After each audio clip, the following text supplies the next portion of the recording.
కానీ అలా మాత్రం వస్తున్నాయి అది ఇంకా దీనికంటే డీప్ ఉంది ఏమేమి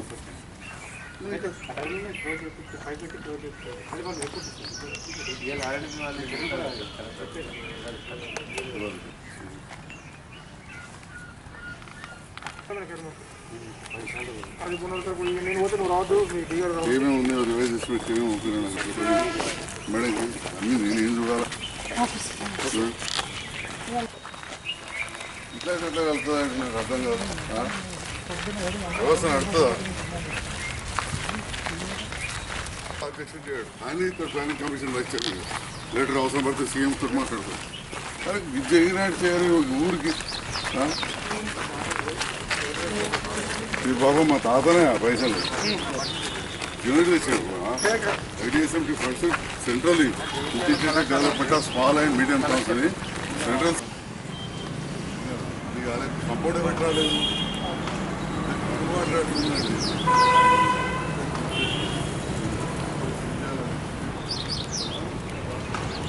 చెప్తారు వాటర్ ప్రూఫ్ వాళ్ళు రిపోర్ట్ ఇస్తాను సార్ నేను వెయిట్ చేసి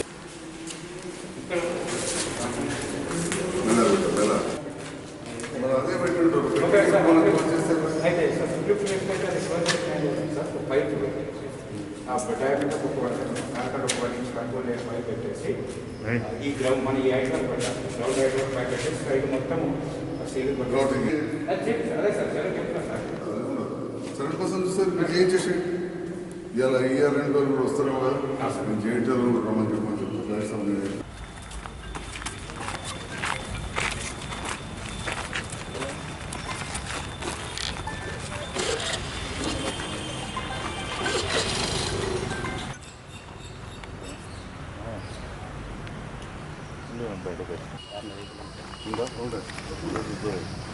లెటర్ రాసి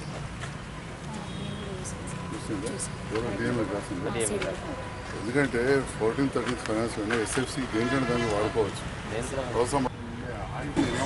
మరి అతి పెద్దదైనటువంటి మరి రాష్ట్రంలోనే మరి వరంగల్లో కూడా ఎక్కడా లేదు ఇంత పెద్ద టౌన్ హాల్. మరి ప్లానింగ్ కమిషన్ చైర్మన్ గారు వినోద్ గారు కూడా పెద్దలు వారు చెప్పి ఉన్నారు చాలా పెద్దది, చాలా మరి పట్టణానికే తలమానికంగా మారబోతుంది అని. మరి గత పాలకులు గత ప్రభుత్వం కూడా ఎంతో నిర్లక్ష్యం వహించి మరి అడ్డదిడ్డంగా వదిలేశారు. మరి గౌరవ శాసనసభ్యులు డాక్టర్ సంజయ్ అన్న గారు వచ్చిన తర్వాతనే దీనికి ఒక రూపురేఖలు అంటూ వచ్చాయి. మరి లోపల కూడా ప్రత్యేకంగా మరి సీలింగ్ కానివ్వండి, వాటర్ మరి సౌండ్ రెజోనెన్స్ ఎక్కువ రాకుండా మరి పిఓపితోని కోటింగ్ కానివ్వండి అదంతా కూడా లోపలంతా కూడా నీట్గా రెడీ అయి ఉంది. ఒక ఫర్నిచర్ ఒకటి ఉంది. మరి గౌరవ శాసనసభ్యులు ఇప్పటికే కొన్ని సూచనలు చేసి ఉన్నారు. మరి గ్రౌండ్ లెవెల్లో మరి కింద సెల్లర్లో కొంత లీకేజ్ ఉంది, అది ఎప్పటి నుంచో జరుగుతుంది. మరి మున్సిపల్ తరఫున కూడా డీవాటరింగ్ చేస్తూనే ఉన్నాం, అయినా లీకేజ్ ఉంది. మరి గౌరవ శాసనసభ్యులు మరి ఆర్ఎన్బి అధికారులతో కూడా చర్చించారు, మున్సిపల్ అధికారులతో కూడా చర్చించాము. మరి వచ్చి లీకేజ్ ఎక్కడి నుంచి ఉందని ఐడెంటిఫై చేయడం జరిగింది. మరి ఇప్పుడే దానికి సంబంధించిన కొన్ని సూచనలు చేసి ఇప్పుడే ఆర్ఎన్బి అధికారులతో కూడా మాట్లాడి ఉన్నారు. మరి దానికి సంబంధించి మేము కూడా కొంత రిపోర్ట్ తీసుకొని వెనువెంటనే ఆ లీకేజ్ రెక్టిఫై చేయడానికి కూడా యాక్షన్స్ తీసుకుంటాము పెద్దల సూచనల మేరకు.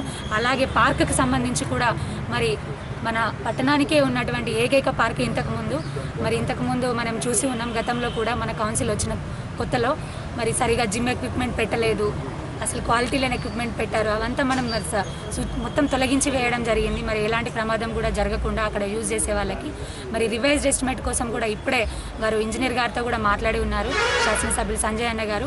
డెఫినెట్గా వారి సూచన మేరకు మరి ఇంతకు ముందు ఉన్నటువంటి గత కొద్ది సంవత్సరాలుగా కూడా పట్టణ ప్రజలు వాడుతున్నటువంటి రోటరీ పార్క్ ఏదైతే ఉందో అది మరి పట్టణానికే తలమానికంగా ఉన్నటువంటి టౌన్ హాల్ని కూడా తొందరలోనే మంచిగా మరి అత్యాధునిక సదుపాయాలతో కూడా అభివృద్ధి పరిచి మరి పారిశుద్ధ్యంగా కానివ్వండి, పచ్చదనంగా కానివ్వండి కూడా అభివృద్ధి పరిచి ప్రజలకు అందుబాటులో తీసుకొని వస్తామని ఈ సందర్భంగా తెలియజేస్తూ మరి ప్రతి విషయంలో కూడా మాకు వెన్నంటే ఉండి సలహాలు సూచనలు చేస్తున్నటువంటి గౌరవ శాసనసభ్యులు డాక్టర్ సంజయ్ అన్న గారికి మరియు మాకు అన్ని విషయాల్లోనూ సహకరిస్తున్నటువంటి గౌరవ కౌన్సిలర్ సభ్యులందరికీ కూడా పేరు పేరున ధన్యవాదాలు తెలియజేస్తాం.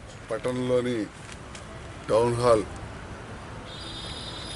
దాదాపు పునర్నిర్మాణం కావచ్చింది. అయితే కరోనా కారణంగా మొత్తం ఫంక్షన్ హాల్స్ కానీ అన్నీ కూడా బంద్ ఉండే. అదే రకంగా దీన్ని కూడా మళ్ళీ ప్రారంభించడంలో కొంత జాప్యమైంది.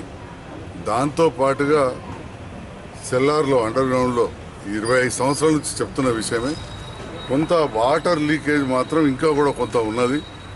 అది కూడా అరెస్ట్ చేయాలని చెప్పి నిన్న కూడా మీటింగ్, మొన్న కూడా మీటింగ్ ఇంజనీర్లతో మాట్లాడడం జరిగింది. R&B అధికారులు, ఇతర అధికారులు కూడా వచ్చి పర్యవేక్షిస్తున్నారు. దానిపైన ప్రత్యేకమైన దృష్టి పెట్టి ఇవాళ మళ్ళీ రావడం జరిగింది. అదేవిధంగా కరోనా సందర్భంలో అన్ని పార్కులు బంద్ ఉన్నట్టే మన జగిత్యాల బంద్ ఉండే, కానీ దాన్ని ఒక 25 లక్షలతోటి కొత్తగా జిమ్ మరియు కొంత ఆధునీకరణ కోసం కూడా నిధులు ఇవ్వడం జరిగింది. దాంట్లో మా అధికారుల నిర్లక్ష్యం వల్ల కొంత జాప్యం జరిగింది. ఇంజనీరింగ్ అధికారుల నిర్లక్ష్యం వల్ల కొంత జాప్యం జరిగింది. ఇవాళ ఇంజనీరింగ్ అధికారులను, కాంట్రాక్టర్లను తీసుకొచ్చి దాని విషయం కూడా మాట్లాడాం. అదేవిధంగా ఆ పార్క్ ముందు నుండి మంచినీళ్ళ పైప్ లైన్ కూడా వెళ్తూ ఉంది, డ్రైన్ కూడా కడతా ఉన్నారు. అవి కూడా కొంత స్లో అయినాయి. దానికి కారణాలు ఏందని కూడా పర్యవేక్షించడానికి నాకు రావట్లేదు.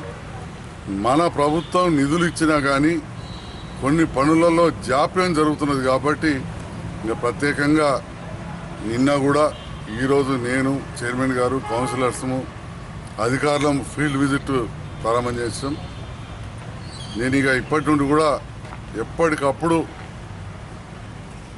ప్రతి వార్డులో కూడా తిరుగుతానని చెప్పి తెలియజేస్తా ఉన్నా. ఇచ్చిన నిధులు ముందే కరోనా సందర్భంలో డబ్బులు కరువున్నాయి, ఉన్న నిధులు కూడా ఖర్చు చేయని మన మున్సిపాలిటీ, ఎందుకంటే 20-30 సంవత్సరాల నుంచి ఇప్పుడేదో మాట్లాడుతుంటే అక్రమ నిర్మాణం, అవి పనుల అభివృద్ధి ఇవన్నీ కూడా చేయకుండా ఒక స్తబ్దత ఏర్పడ్డది ఆ మున్సిపాలిటీలో. ఇప్పటికి కూడా ఇంకా నిద్ర లేస్తలేదు మా మున్సిపల్ అధికారులు. వాళ్ళని నేను కించపరుస్తున్నాను కాదు, ముఖ్యంగా ఇంజనీరింగ్ అధికారులు టెండర్ పెడతారు, పని కాదు, చాలా చోట్ల పని ఆగిపోతూ ఉంటాయి.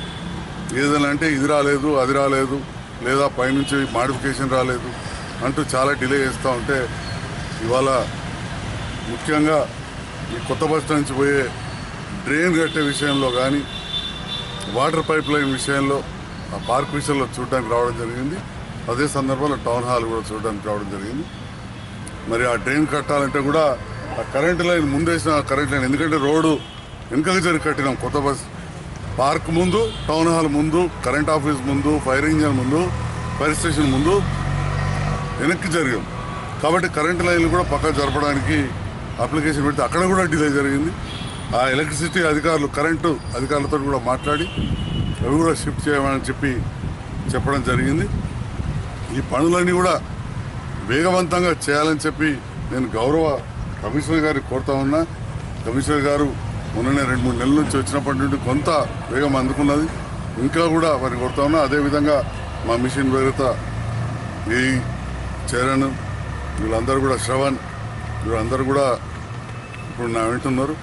ఇటు ఒకవైపు మిషన్ భగీరథ పైప్ లైన్ ఈ కొత్త బస్ స్టాండ్ ప్రాంతంలో, ముఖ్యంగా టౌన్ హాల్, పార్క్ ప్రాంతంలో, అదేవిధంగా డ్రైను, దాంతోపాటుగా current poles, lines shifting, park మళ్ళీ ప్రారంభించే విధంగా టౌన్ హాల్ అతి త్వరలోనే దాన్ని కూడా ఏదైనా పునఃప్రారంభించాలని చెప్పి ఈ ప్రాంతం ఇవాళ వచ్చి పర్యవేక్షించి అధికారులకు కొన్ని సూచనలు చేయడం జరిగింది. వారిని కూడా, ఎందుకంటే ప్రజాప్రతినిధులని చెప్తాం, అధికారులు పనిచేయాలి. ఇదివరకే కొన్ని కోట్ల రూపాయల నిధులు వాపసు పోయినాయి, ఇంకా కొన్ని కోట్ల రూపాయలు ప్రభుత్వం ఇచ్చినాయి, దాదాపు 6 కోట్లు ఉన్నాయి. మరి ఇది జరగకూడదు. గత ప్రభుత్వం, గత మున్సిపాలిటీ పాలకవర్గం ఉన్నప్పుడు వాళ్ళు సందర్భంలో 5,60,00,000 వాపసు పోయినాయి పనిచేయక. ఇప్పుడు ఈ పాలకవర్గం వచ్చిన ఈ కొద్ది సమయంలో ప్రభుత్వం ఇచ్చిన నిధులు కొన్ని మూలుగుతూ ఉన్నాయి. ఆ పనులన్నీ వేగవంతంగా చేయించాల్సిందిగా నేను ప్రత్యేకంగా అధికారులను కోరుతా ఉన్నా. మరి నేను ఈ పర్యవేక్షణకు వచ్చిన సందర్భంలో మా వినట్తో ఉన్న మా పట్టణ అధ్యక్షుడు ఘాటు సతీష్ అన్న గారికి, జేడీ గారికి, మిగతా మా కౌన్సిలర్స్ నారాయణ రెడ్డి గారికి, టీఆర్ఎస్ నాయకుడు ప్రవీణ్ గారికి అందరికీ కూడా